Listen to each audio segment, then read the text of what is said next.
Hey everyone, welcome to Talking Tokens, a podcast focused on interviewing the best crypto founders, market players, and up-and-coming startups that are changing the industry every single Tuesday and Thursday. I'm Jacqueline Melanik, your award-nominated host and former senior crypto reporter turned entrepreneur, and I'm excited to be here with you all. Now, let's get into it. Welcome to the Superchain quarterly webinar, everyone. Joining me today is Ryan Wyatt, the Chief Growth Officer at Optimism, and Dee Goens, co-founder of Zora, which is one of the networks built on the OP stack and is maintained by the Optimism Collective. In addition to the discussion we're doing today, we will open up the floor to Q&A at the end for community members. So if you have questions, post them in the chat or save them for the end. We'll try to get to you. I'll remind you guys around the 30-minute mark that we're also doing questions.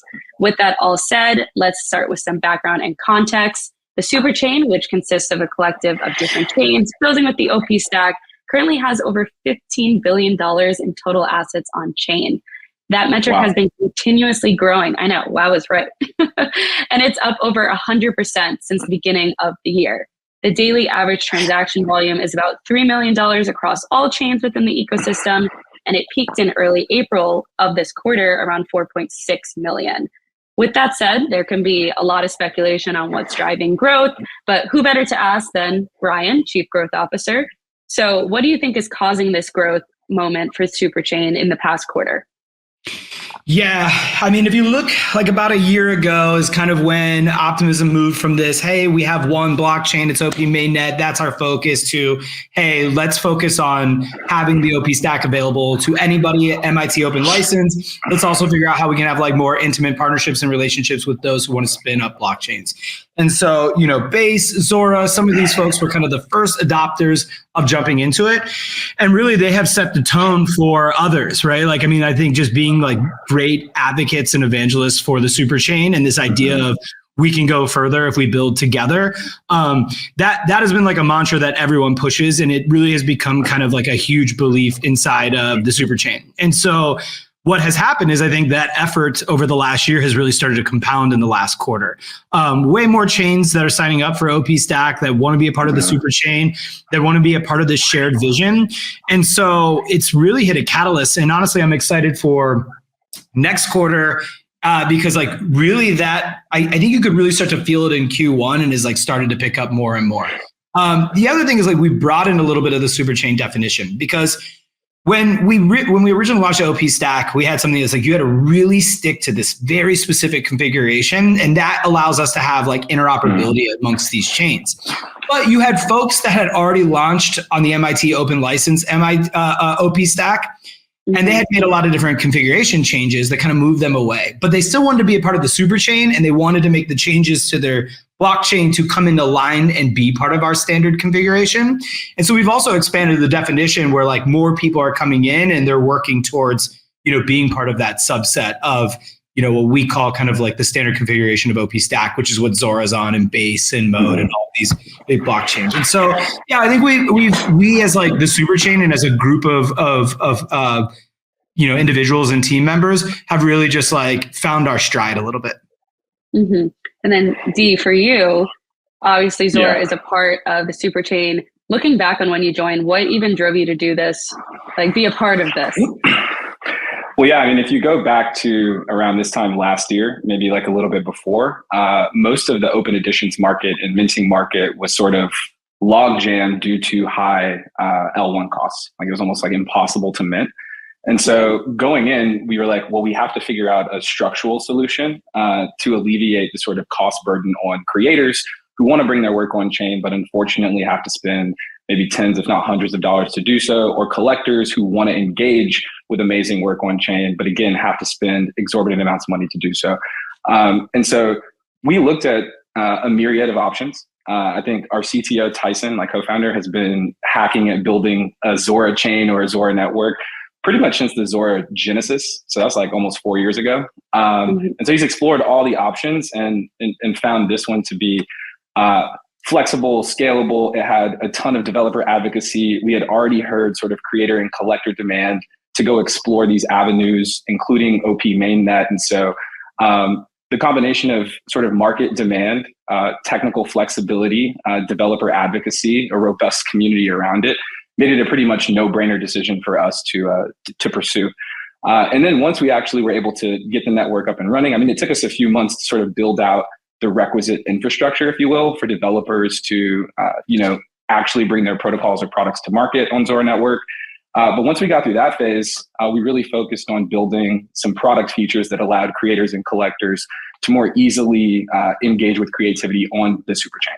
And so that includes things like cross-chain payments, which allows you to spend ETH that you have on Base on Zora Network or on Zora Network on OP mainnet. It included ERC20 minting, which allowed new communities to use Zora in new ways, including ERC20 tokens across the Superchain.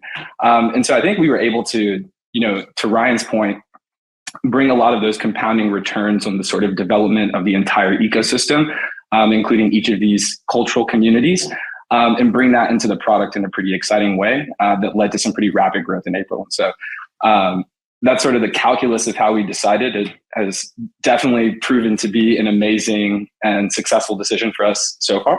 And I'm pretty excited about everything that's to come for the rest of the year. Yeah, no, amazing. I'm glad you brought up the growth in April, because in the intro, I talked about a lot of numbers about the daily average transaction volumes, et cetera. But for Zora, the daily average transaction volume spiked in early April around 878,000. And the average one is around 100K, give or take, on like a normal week. What do you think kind of drove the spike then? And what is Zora kind of doing to increase transactions on the network, get more people engaged, and really like continue to build?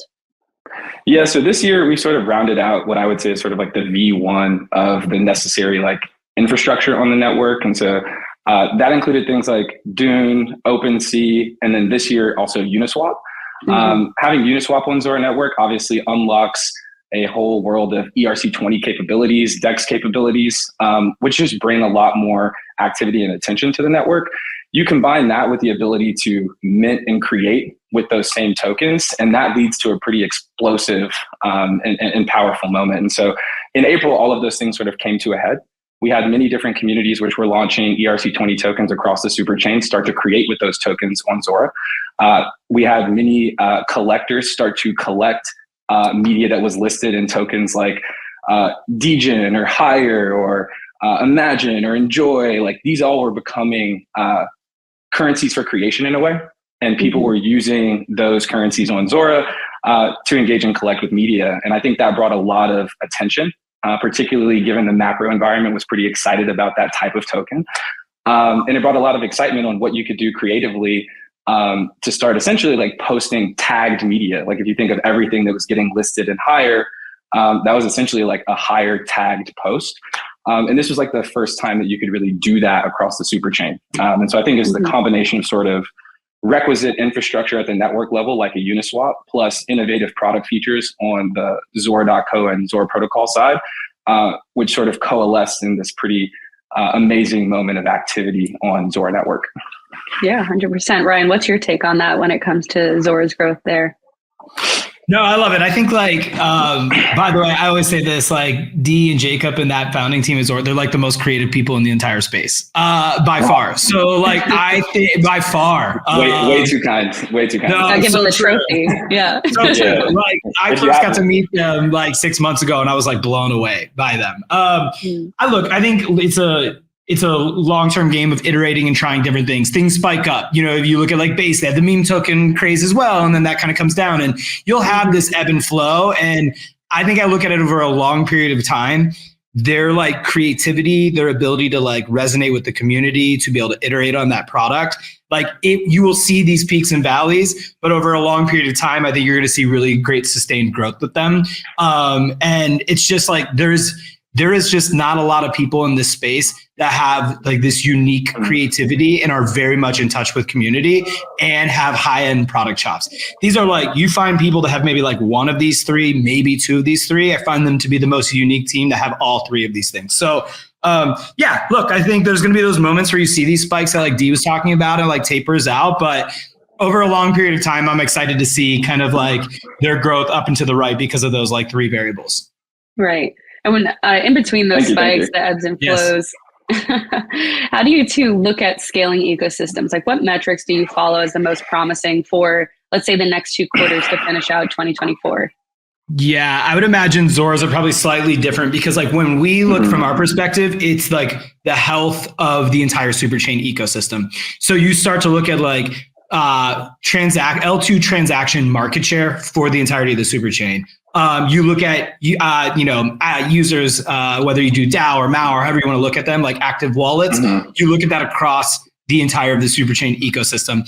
And this is and then revenue into the collective, right? Like I think that is a big metric. Ultimately there's 850 million OP tokens for retro funding that should last many, many, many, many years. But at some point you want this economic flywheel from the Optimism Collective that they can draw, like the community can draw from this, this reservoir of ETH that basically is being contributed from sequencer fees. But, that's like, you have to balance that's a long game. You have that time, but you still have to think about it. But ultimately I'm looking for like the health of the Superchain. And when you talk to like application builders, what do they get excited about? It's TVL and users and like marketing, whether it's like incentive or co-marketing, whatever it is.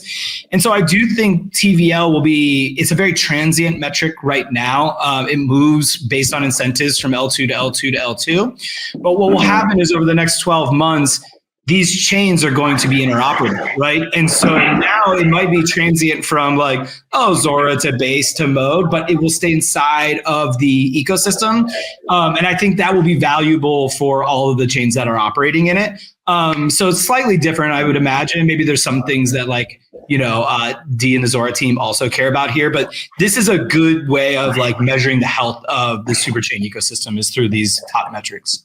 No, 100%. Yeah, I think similarly, obviously, we look at your core growth metrics around active users and retention, active wallets, and all of that kind of stuff. But given that we are pretty laser focused on supporting the creator ecosystem and developers that want to build for the creator ecosystem, things like mints and the creations that happen on Zora Network are really important to us.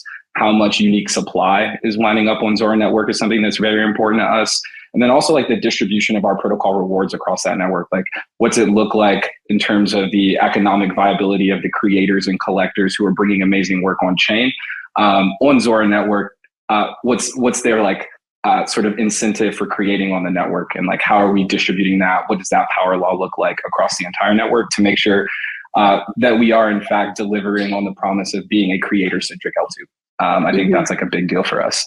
And then I think outside of that, it's sort of what are the dominant sort of categories of activity? Obviously, in our first year, we've been laser focused on minting activity and NFT activity. But I think as the network grows and matures, we'll want to expand the types of transaction activity that you see. And so that might include things like swaps. It might include things just sort of expanding the universe of what you can do on the network now that we sort of built this initial base of creators and collectors that are having success there.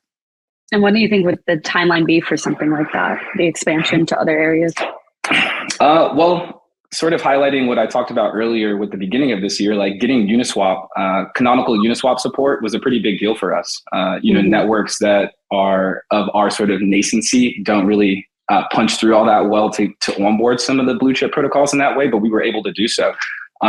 We are working on finalizing the rest of what that will look like this summer, which I'm really excited about, making it easier for people to use Uniswap on Zora Network. And then starting to onboard some of the other DeFi protocols or blue chip protocols in the space. They drive a lot of healthy network activity throughout the Superchain ecosystem. There's demand for those protocols on Zora Network. And so we're trying to meet that demand as quickly as we can this summer. Mm-hmm. No, 100%.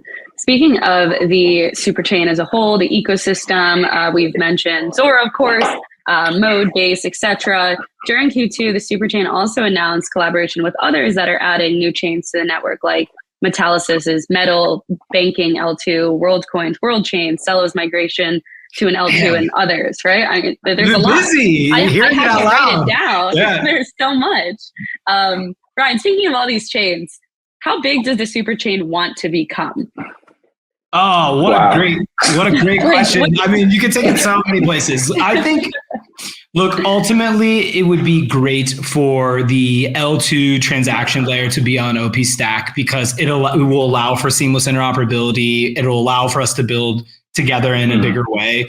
And obviously all of us have these Ethereum values that we're rooted in, and seeing things settle on Ethereum and like that being the final state would be that would be like the greatest outcome. But also it goes back to just building and iterating. Like when we look at the Superchain, you want good representation of a lot of different verticals. So like you have Redstone covering like fully on-chain games. You've got Zora that's like going deep with creators, right? And figuring out that experience.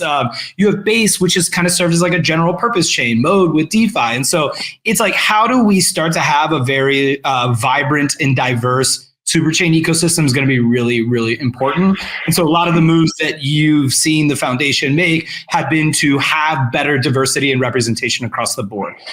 So it's probably better to think about it for now from that perspective than getting overly fixated on size. You know, when you think about interoperability, we're going to be able to support, 30, 40, 50 chains over the next 12 to 18 months to be inside of this interoperable set. Long term, we're already making bets on ZK proofs with investments in like OM Labs and Risk Zero so that we can actually generate ZK proofs on the stack, which will allow for like increased horizontal scaling. And we'll have to see how the whole L2 landscape plays out. The good thing was with a lot of things that have happened over the past 6 months with like 4844 and spam batches and all of this, RAS providers, it is so cheap and easy to deploy an L2. That was like not the case a year ago. It's like very easy to get up. And so that will create kind of like a little bit of a rubber band effect where you have a bunch of people that want to deploy L2s. And the reality is, what does the dust look like when it all settles? And so I don't know that chasing this crazy how many chains are in the Superchain is the right metric long term, because you'll see a little bit of that inevitably happen. Almost kind of like NFT, like 21, you had these like blue chips starting to like come to life, but then it was like, oh shit, minting NFTs and like creating so easy, like we're all gonna do it, right? And it kind of, that happened. I think you'll see something happen with L2s, which is okay. I think there will be a place for folks to either be an application and go be a chain, like a WorldCoin was an app on OP mainnet.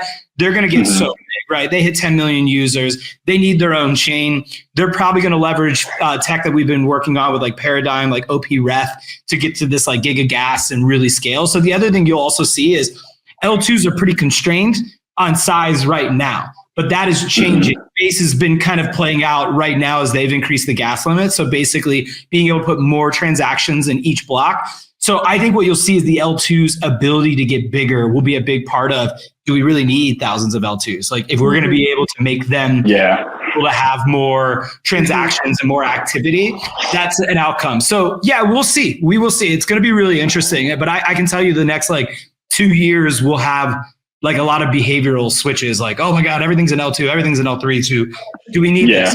We're better off as an application than having a RAS provider that's like running and operating our chain and having to like worry about the dev work there. Do you see it kind of like as easy as like spinning up your own website? Yes. Yeah. Yes. Do you feel the need for like competitive chains in the sense that like, oh, you have Mode, that's DeFi. If another DeFi chain wanted to be a part of the Superchain, would you entertain that idea or no? For sure. I think it's so good. Like we need it in this space. It's great. I think one, even within competition, like look at all of the different developers that are contributing to OP Stack. It's not just like OP Labs. You have like Test and Prod, you have Base, you've got Sunnyside. I'm sure WorldCoin will start being a core dev contributing to OP Stack. And so yes, even in a world, you could see like a Base and WorldCoin, maybe had in certain areas actually compete with one each other. But they're also going to make each other so much better because the contributions they make on the dev work. And so, yeah, that feels much further out because in the short term, like over the next couple of years, there's so much more that these teams can do collaboratively versus being competitive. But yeah, long term, at some point, you are going to fight for users. You're fighting for attention. Even like a Zora looking at like a Redstone, it's like, oh, we're not games. We don't care about games. We're not competitors. You're still competing with people's time, right? And it's like a finite amount of time, a finite amount of like economic activity you can have in chain. And so, yes, it's easy to be like a DeFi protocol here, DeFi protocol here. They're like completely at odds. But I don't know. I think if you have a lot of confidence in your project and what you're doing, you would rather have these people inside the ecosystem. You're still going to compete against them. Do you want to compete against them on, Arbitrum Orbit chain, or do you want to compete against them inside the Superchain? And I think the latter is a much better grounds to compete in, from my perspective. Yeah, I think competition produces innovation, and we're fortunate in the Superchain ecosystem that innovation is a shared resource that can be used by many of the different teams that are competing with one another. And so I think that's like the beauty of the whole collective. No, 100%. Dee, for you, what do you think are some of the biggest value adds you've noticed inside the Superchain ecosystem that might not be visible to the public, or that you would wish like the creators on Zora emphasized or used more? Yeah, I think it's very difficult to represent the sort of information sharing and like collective amount of conversation that happens amongst like the Superchain leadership. Like I've talked to Ryan an obscene amount of hours. We've had their whole team join us here at the Zora office and do workshops and dinners. We've done the same thing with Jesse over at Base. I regularly talk to the guys at Mode. And so you sort of have this shared banner or flag of innovation, and you're all sort of championing these things together and trying to find ways that you can collectively grow each other's networks, user bases, integrate their tools, add their networks to your products, like all of these things. And so I think just like the general collective creation across the board is something that is very difficult to represent publicly, but it does happen a lot behind the scenes. And then I think something that is much more obvious publicly is just like the level of collective like funding and like the sort of ripple effects, whether that's We Heart the Art, Retro PGF, you pick a funding model or mechanism, or if it's like a build-a-thon, like what Base is doing, like there's a lot of ways that we can all collaborate in helping to lift the developer and creative ecosystems, including sharing our tools as well as our capital. And so I think that's been a really promising byproduct of the collective as well. No, 100%. And we'll get into like that funding incentive structures in the next section that we'll go to. But before we get there, I want to wrap up like the conversation of super chains. We talked about a bunch of different chains. Is there a specific chain you think would be the most successful in migrating or launching into Superchain's ecosystem in the future? And like, what are your hopes for new chains onboarding into the ecosystem as like one that's in it and then someone who's like bringing people in? Yeah, there's two different, right? There's like people that are migrating over into the Superchain. There's people like that are going to start their first blockchain. It depends on like the metrics, right? Like it's so, it's like you don't look at like a TVL metric for like a Zora like you would at Mode, right? So like these things are different and their contributions different. Redstone, so awesome to have like a fully on-chain gaming ecosystem, but they're on Plasma, so they're not going to generate a lot of fees. And so you think about it from like it's part R&D, it's part they're going to bring different users into the Superchain ecosystem. You have to fundamentally believe that those users will then go try out your Zora, they'll go to Mode, they'll go to Base, and they'll like move around inside the ecosystem. And so people bring different value. And so I would say from like my perspective, it's just like those that are like really good teams with a really good idea that can like spend the time and actually invest and make this thing come to life is actually what you focus on. You take all those metrics we talked about at a macro and people are contributing to them in a different way, but you don't want to let that dictate it, because if you take it too obsessively and like say TVL's the end all be all, you start to then skew your focus on like everything that's like DeFi related, right? And then that just becomes like a DeFi ecosystem, which I don't think is like very attractive to other verticals that are looking for product market fit, right? The creator economy, the gaming ecosystem. So yeah, I think that's the big thing. And we'll continue to welcome a bunch of different folks of different sizes into the Superchain. And hopefully we're all learning, to Dee's point and like iterating on it. Yeah, 100%. Do you think there's a world or a future where like the chains building with the OP stack or in the Superchain, et cetera, that are doing insanely well? Like think of, you brought up Base, for example. Would they leave the ecosystem and branch off as a competitor, or no? They're like here forever? It's a great question. I think like as always for anything, like you want to make sure that like the Superchain is bringing value and it is like net additive and positive. The beauty of OP Stack, it is MIT open license. Like you can exit the Superchain. You should be able to have a path to exit the Superchain. This is really healthy. Like you don't want people to be like, you're in it forever. Yeah. Right? It's a marriage. We've worked actually really hard on all of these things to be like, you should have a path to exit. If at any point you feel like the Superchain is not working for you, you should exit. The other thing too is there's a governance process. The people across all these different chains, Zora included, they will have a voice. They will have a voting power inside. whether it's upgrades, whether it's where things go, like as far as funding and investments, whether, it's like whether the fees need to be changed inside of the Superchain for more. Like maybe some of the teams are like, we need to be contributing more to the collective. Maybe they're like, these fees are too aggressive now at this point. Like we got it off the ground 5 years ago. We should decrease the fee. The people will decide this in the governance process. So my hope is if, people can do that within that framework and make sure that like the collective whole and like where the voting power goes represents the best interests of everybody inside of it. So yeah, maybe one day they could. I highly doubt it. I think the Superchain does a great job of representing everybody's interests because their voices are all represented inside of it. And again, it's better to go together. Like, do you really want to be an isolated standalone L2? I wouldn't, right? I think it's much better to go through this thing together in a lot of different ways. 100%. Dee, what's your thoughts on that? I saw you raise your finger. Plus. Well, I think it's important to protect the credible neutrality of the Superchain. And I think part of that is making sure that people do preserve their right to exit. So in the event that anything was to go awry, or in the event that anything does feel misaligned with your objectives as a team, you do have the ability to exit. I think Balaji speaks a lot about this as like a fundamental right of like a netizen, or particularly like a crypto citizen. And so being able to lift and shift and exit if you wanted to is always great to have. But again, to the points today, it's like there's such a groundswell, there's such like a real critical mass of developer advocacy, energy, brain power, and innovation in the Superchain ecosystem. It feels somewhat at odds to not at least want to be privy to what's happening there, let alone getting the maximum amount of benefit you could by building on it and integrating with some of these teams. So I echo a lot of what Ryan said. Yeah, awesome. Okay, kind of shifting gears, you slightly talked about funding before. Obviously, the Optimism Foundation also announced rewards and incentive structures to encourage builders to join the collective through operations like Retro Funding 4 and the On-Chain Summer Initiative with Base. Ryan, what are you trying to accomplish here with these funding programs? What are the types of projects you want to join the ecosystem?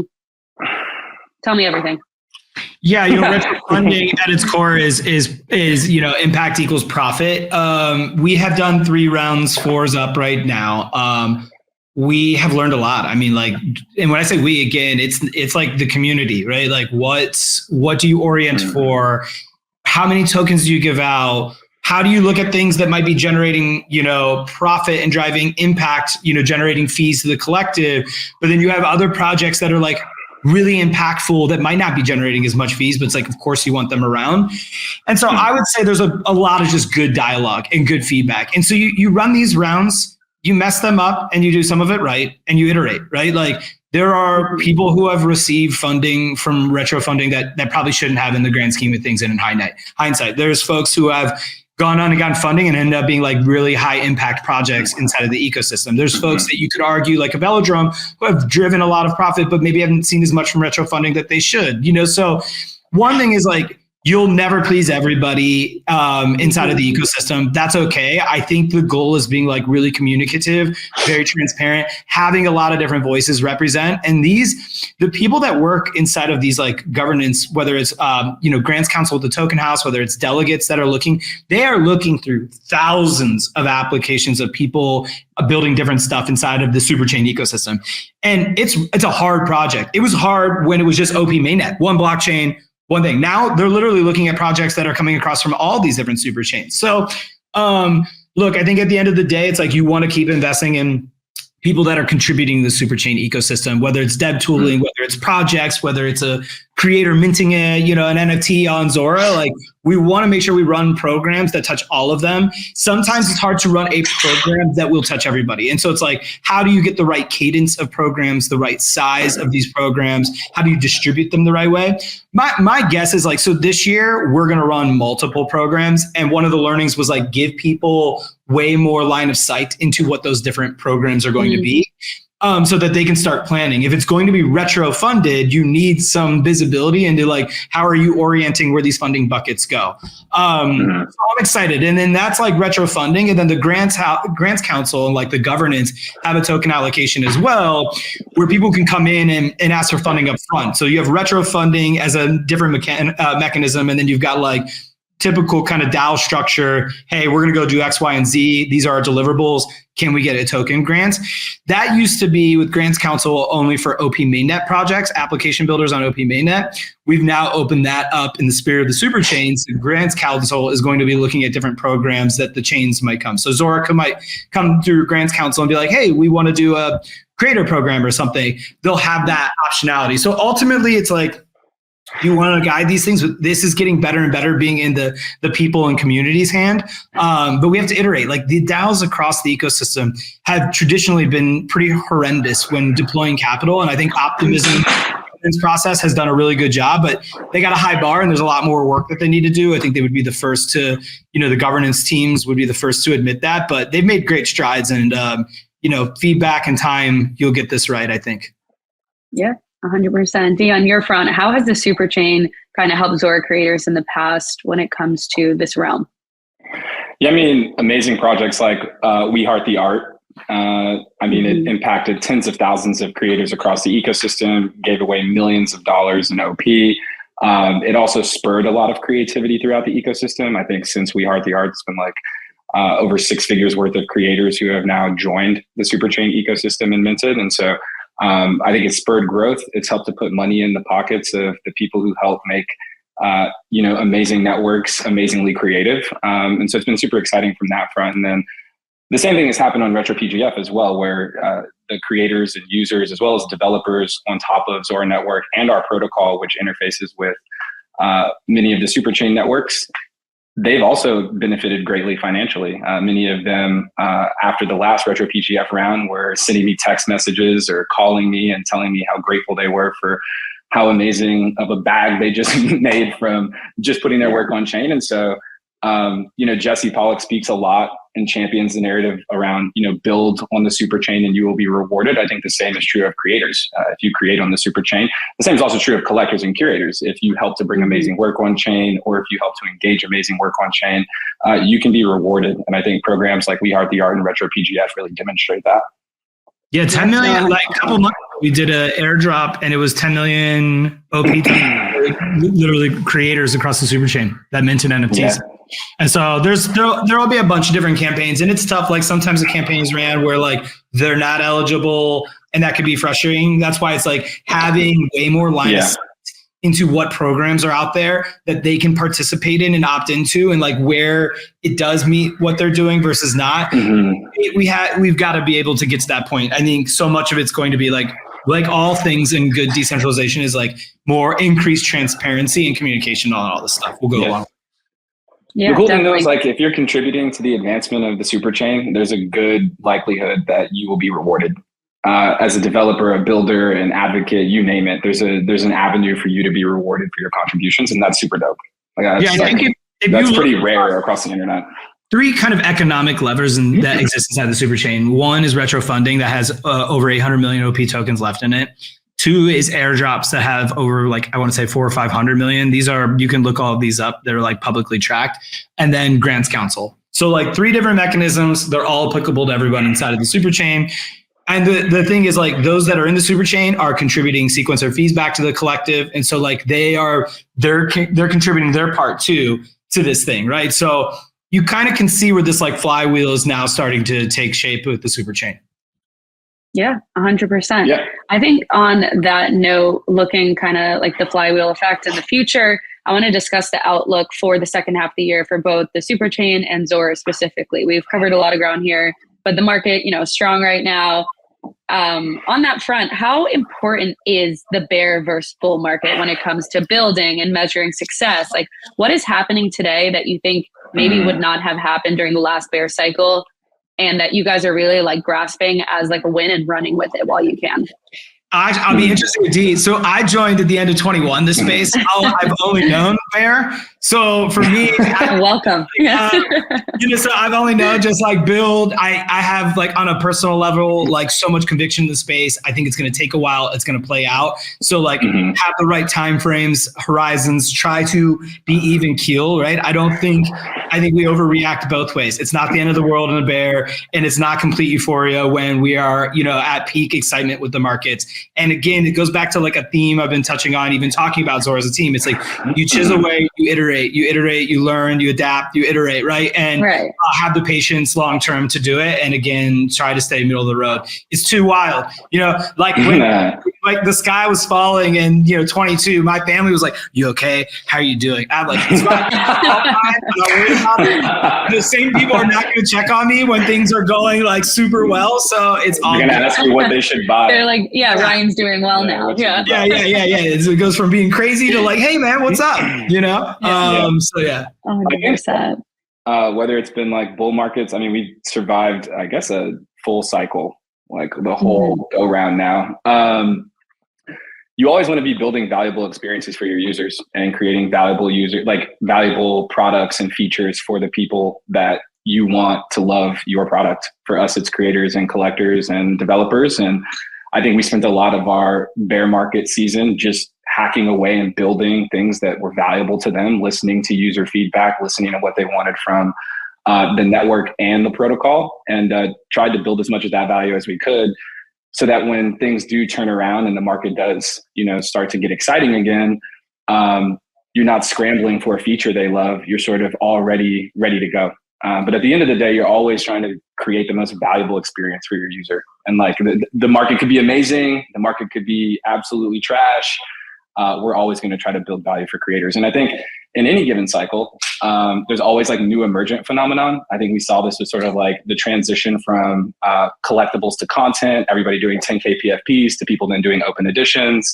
I think we saw that even in like token format transitions as people went now in this cycle from like really only NFTs to like, oh, can we get meme coins too? So you see all these different emergent phenomena that you have to sort of adapt to and keep up with. And I think if you don't have your sort of house in order during the quieter times, it can be very difficult to meet that demand. And to Ryan's earlier point too, it's like it's the sort of Brian Chesky statement of like, it's never as high as it seems or as low as it seems. You kind of got to stay even keel through it and just sort of build consistently. And then eventually, if you survive, things are pretty cool. Surviving, that's what it is. Yeah, as long as you make it through, that's what matters. So analogy, just surviving sometimes is it's an impressive feat in and of itself. It's good though for like founders who are starting projects when they think about runway and how ambitious should they get, how much should they like build up their teams, how much should they go full throttle? Like it's like you need to be very thoughtful. There's a time and place for it, and I think it's like very tricky in the Web3 crypto space to know when to, throttle up or down. And so, I think that's why the even keel part is particularly important, because it's so easy to emotionally react one way or another. Mm-hmm. Yeah. On that front, how are you two looking to make sure the momentum that's being built right now, through the previous bear market, maybe bull market, continues to grow in the near term, say by like the end of 2024, and then long term beyond that, where we don't really know what the future looks like? For us, it's like know where you want to go and like don't worry about a lot of this other stuff, right? Like there is a very clear path to the things that we want to do, and like having conversations with folks inside the Superchain, and it's just like stay focused on that. We are shipping fault proofs in stage 1 next month. You're in June, early June. Everyone will benefit from that. Then we're on interoperability product features because we know that's good for the users, that's good for developers. We're excited about like OP-Ref and other things that we're focused on. So nothing that matters, like whether we go into a bull or a bear or whatever, none of that will impact any of these plans, right? Like that's the plan in the next 12 months. We're marching forward. Does not matter. We have great talents. We'll keep adding great talent, and we're all going to keep building. And like, that's kind of how I think about it. Awesome. Yeah, I think for us, continue to abstract away a lot of the complexities for like interacting with amazing things that are built on the Superchain. First and foremost being the ability to create, particularly on Zora, on the Superchain, and just making that as easy as possible so that we can onboard the millions and billions of people that we want to the Superchain. And then I think just continuing to, like I said earlier, we're sort of exiting the toddler stage, if you will, of Zora network, and building out the rest of these sort of requisite infrastructure that people need, continuing to get the rest of the DeFi protocols onboarded, continuing to get other marketplaces onboarded is going to be a big focus for us as we round out the rest of this year, so that people have everything they need on the Zora network, at least in lieu of us having full-blown interop. And so I think I'm really excited to sort of give developers and creators the systems that they need in order to continue to capture value from like the amazing technology that we have on chain. Yeah. When it comes to specific subsectors in crypto and those building in the Superchain, what do you think is the most promising area for user adoption in Web3? Is it NFTs, DeFi, real world assets, gaming, or something else? Dee, I'd imagine yours probably relates to Zora, but I would love to hear both your thoughts. We're going to let Ryan go first. Yeah, I mean, look, we've achieved product market fit in the finance sector with DeFi. Like, there's so many incredible use cases. It's done. That's there. That's like numero uno. It's done. It's also a really important engine for all these other emerging, verticals. I think NFTs obviously have had like a run up, but I think we're going to think about them probably in a different way, which is more in line with how like Zora is thinking about it than these like crazy rare blue chip projects that, people are following along with.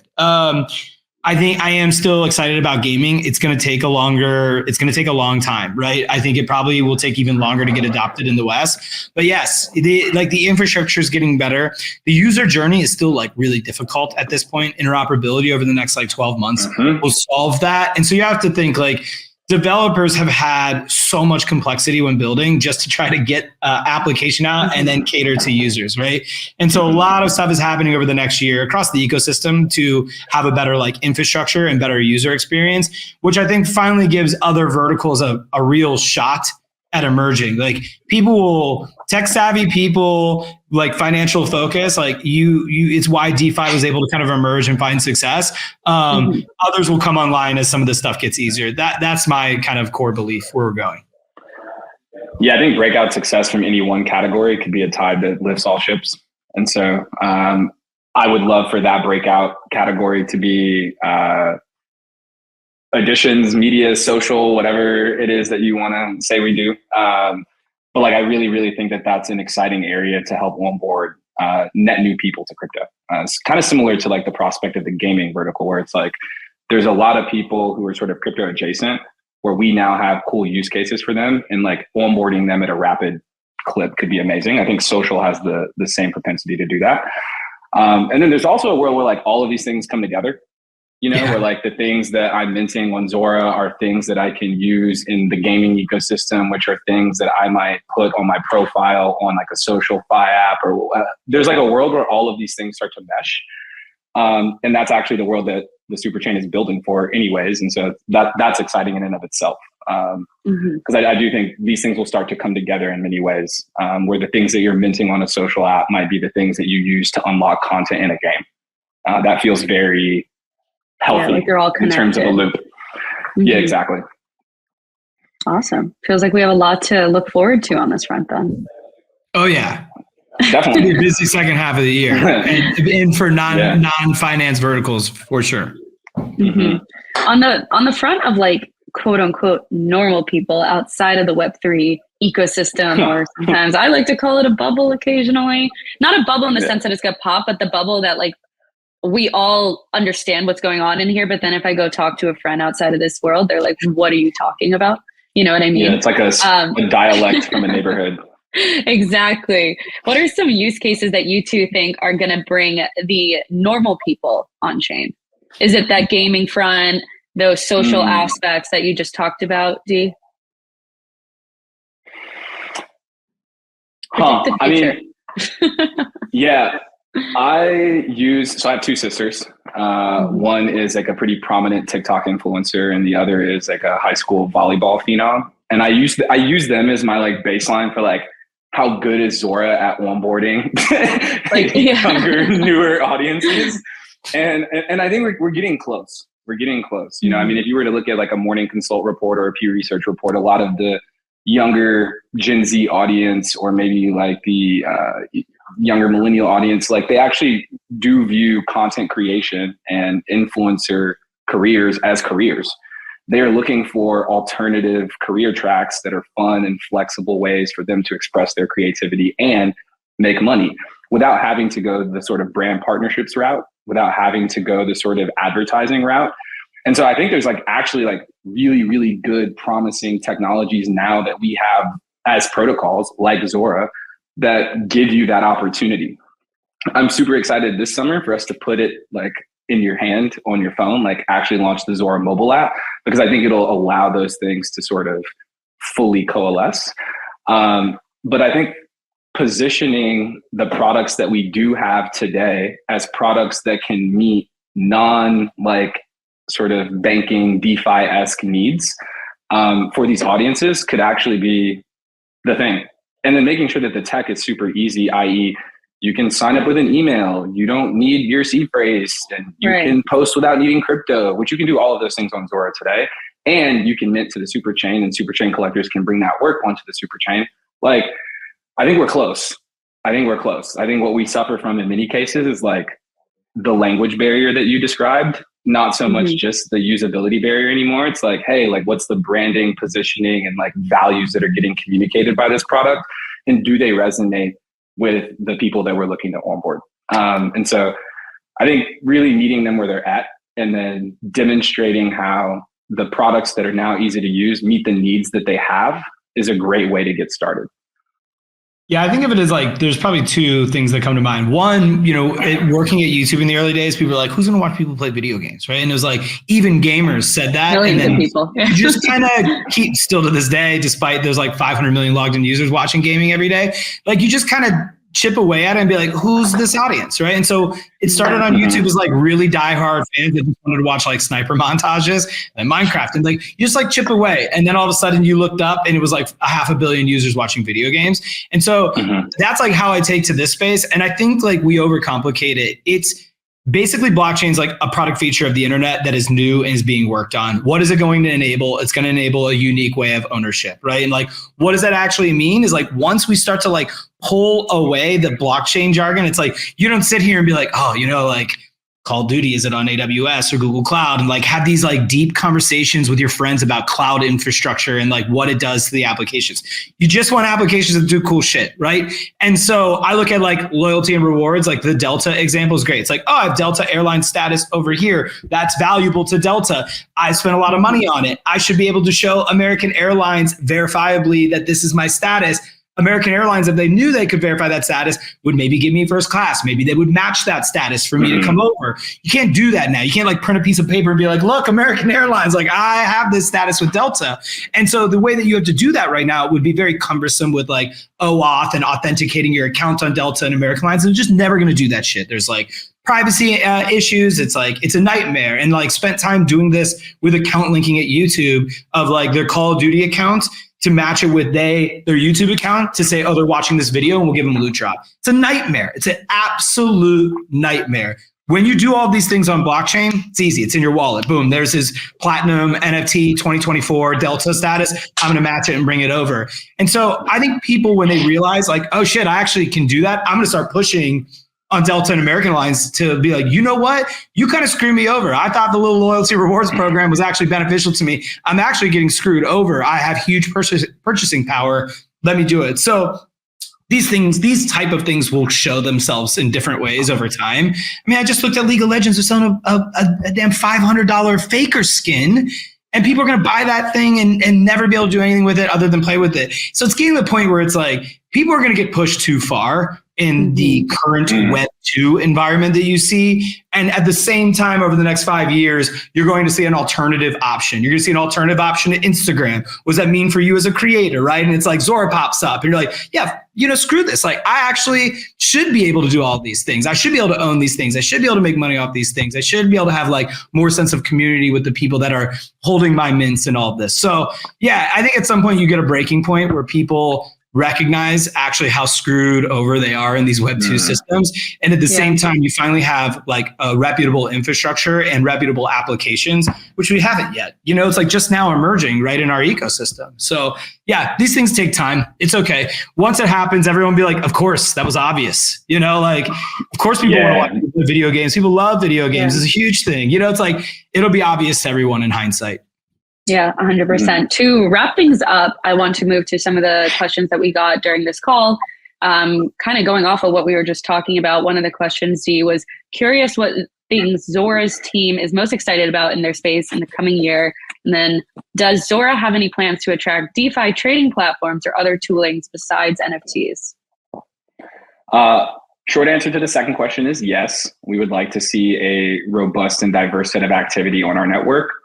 We've been intentionally building our network and our audience out, though, as a creator-centric network, a network that can, provide them with the safety and security they need, that, I'm not on something that feels like every other crypto network. I think now that we've sort of established that, we're ready to layer on some of the other DeFi protocols, which many of our creators are excited to go try. And so that's the focus there. And then what are we most excited about in our space this coming year? The Zora app. The Zora mobile app. Go check it out. I'm excited. Mobile app. Yeah. So I'm really excited to make Zora easier to use. We're excited it's like some pretty slick stuff on the minting side. I don't want to give anything away, but it's going to be a pretty magical experience for anybody that's looking to Zora apps, that's going to be huge. I'm stoked for that. Yeah, so that's probably what we're most excited about. Amazing. Okay, and then Ryan, one of the questions was more of a statement, but they have a question mark at the end. Don't you think that, quote, abstracting away, quote, blockchain creation and knowledge will lead to centralization in the tech stack? I mean, what happens if everyone uses the OP stack? Wouldn't that be something that we want to avoid to reduce single points of failure? Oh, I look at it like, look, Blast uses the OP stack. They have nothing to do with Superchain. It's MIT open license. It's open source. You can go do anything with it. I think it's valid, but also if you think about all the chains that are in the Superchain, they can exit, they can go do what they want. Mm-hmm. The people are voting, the people have a voice, the chains have a voice. So yes and no. I can appreciate, oh my gosh, everyone's on OP stack. Is that a point of centralization? It's it's open license. People can go run with it. So if Zora's we're out, it's not give me back OP stack. They're they can go take it and go run with it, modify it, do whatever. And so I actually think Blast is a beautiful example of somebody, they don't contribute, they're not part of the Superchain, they don't contribute revenue, they do nothing for the Optimism ecosystem at all. They just took it as an MIT open license and ran with it. So the open source nature gives me a good feeling that wouldn't be an issue. Mm-hmm. Lastly, the last question is, someone said that the current Optimism Collective governance protocol is way too complex. I think this was during the funding conversation. What are you guys doing to work on it? Yeah, it is. I mean, it is really complex. I think a couple of things. It is complex. I think over time, as these become systems that people are used to, decentralization and how governance works, people will become more familiar with the general framework. A lot of people that are coming in, they're just being introduced to oh my gosh, this blockchain has to, pass these votes to do upgrades, or people vote on should I get a grant or not, and all of these things is it's conceptually just new. So you got to learn that. Then you got to learn how Optimism does it and their framework. So yeah, it is confusing. I think two things. It's you make it easier over time, and people ride the learning curve of understanding how these governance systems work inside the ecosystem. It's a lot for everyone to learn. I've been learning, even coming from Polygon, where we didn't really have these governance systems at all, to Optimism, where they are the best at governance systems in this ecosystem. And so, yeah, I would agree. There's definitely a lot of work that needs done to simplify this long term, and it's work in progress.